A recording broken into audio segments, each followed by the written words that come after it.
হাদি এই দেশ মাটি ভালোবেসে শহীদি দরজা নিল, বন্ধু নামের চিরসুদূরের দরজায় খিল দিল।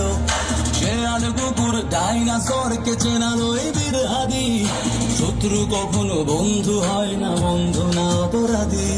জাহান্নামের পোকামাকড়ের উল্লাস গণতা, যুগে যুগে ছিল ফেরাউন তবু মুসার ছাড়েনি হাল। কিয়ামত থাকবে সত্য মিথ্যার তবু জোর, হাদিরা সেখানে সিপাহ সালার বলেন পয়গম্বর।